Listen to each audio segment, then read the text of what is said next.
What's going on, guys? So today we have a pretty exciting video. Today we're talking about an episode of Alfred Hitchcock Presents from 1960 called Man from the South. All right, so if you have not seen this before, I highly recommend right after this video, type it in on your YouTube search and check it out. I'm sure there's plenty of different people upload it. It's a classic story of actually the actors are Steve McQueen, Peter Lorre, and I don't know how to pronounce her name. I believe she actually married Steve McQueen. Nell Adams, maybe? Something like that. Anyway, so I'll give you the short version of the story. I'm not going to give you the ending, of course, because I want you to watch it and enjoy it. It's a very tense little short story. It's actually really cool. So this is actually presented to me from my buddy Tom, who I talked to on Instagram. He loves Zippo stuff and had suggested I watch this, which I have not seen before. And I loved it. I absolutely loved it, and I want to do a video on it. I thought this would be fun. So the idea in the story is Steve McQueen is at the bar. He's on like a date with this woman, and this old guy is admiring his Zippo lighter.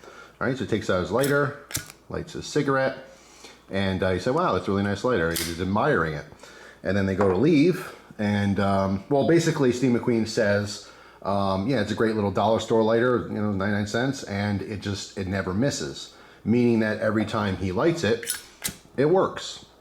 And so the guy seems pretty interested in it, and then he says, "Hey, would you like to, make a wager on that?"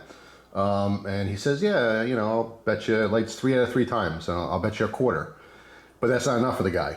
The guy ends up spinning this whole thing into, "I'm going to give you a convertible car if you can light that 10 out of 10 times without it missing." And he's kind of like, what's the catch? And he's like, "Well, if you lose, I get your finger." So this girl at this point is pulling him away, like, "Come on, let's get out of here. This guy's crazy." But he's very intrigued.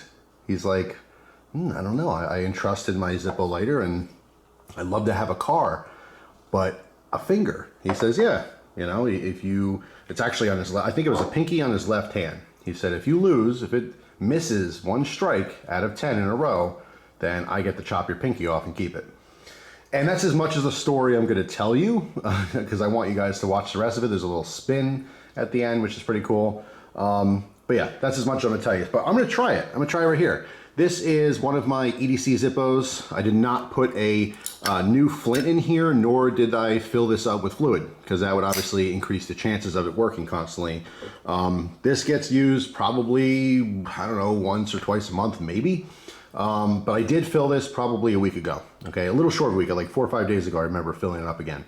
So I know there's fluid in it, but the flint is probably half spent already. It's not, it's not hard to turn or anything like that.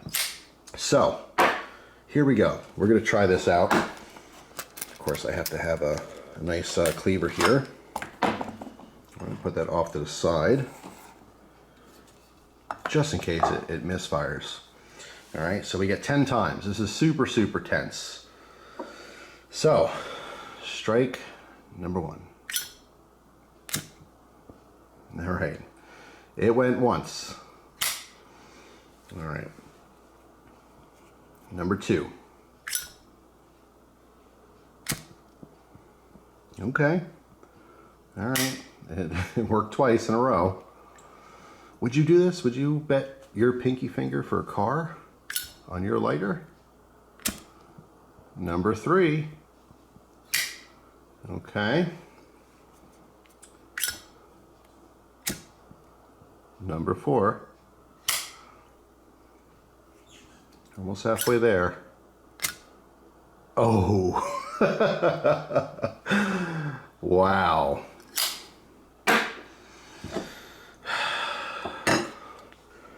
Yeah, no, obviously I'm not going to chop my finger off. Mostly just because, YouTube won't allow that.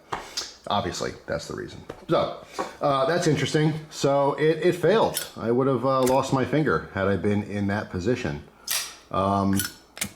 Pretty cool. So yeah, I just thought this would be fun. Tom kind of dared me to do this to see if I can get it to fire 10 times in a row, and clearly it didn't work. I really tried each time.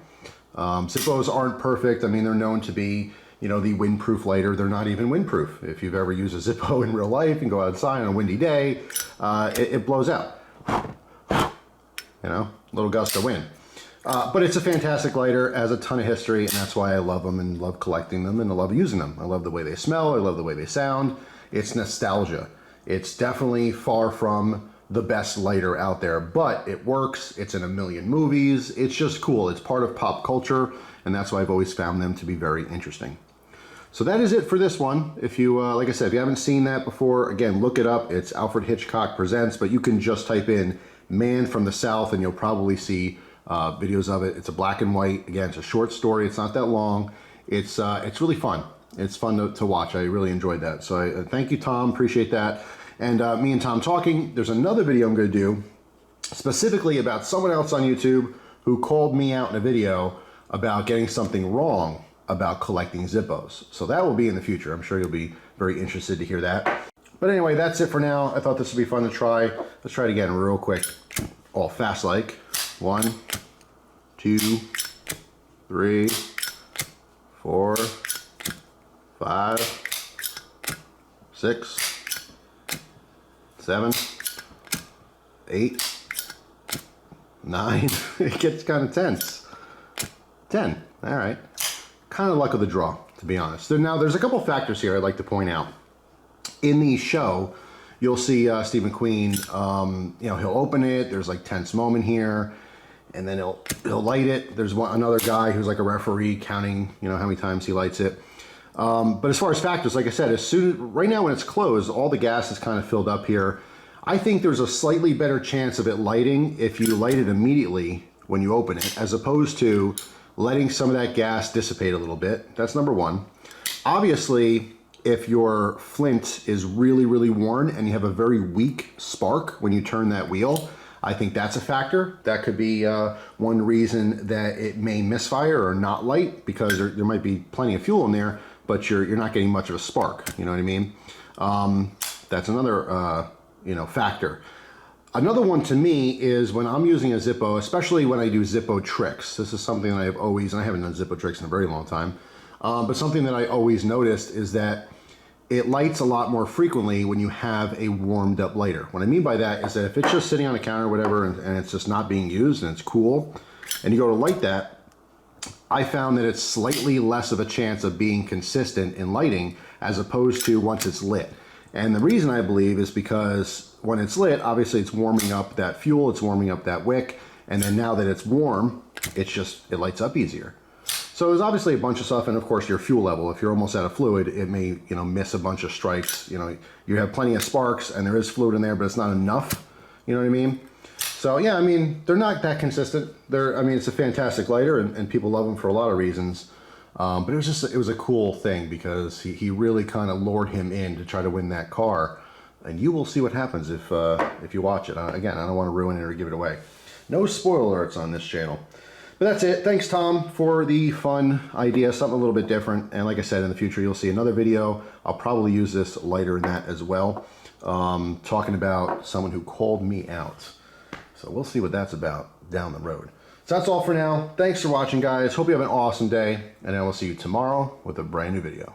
Take care.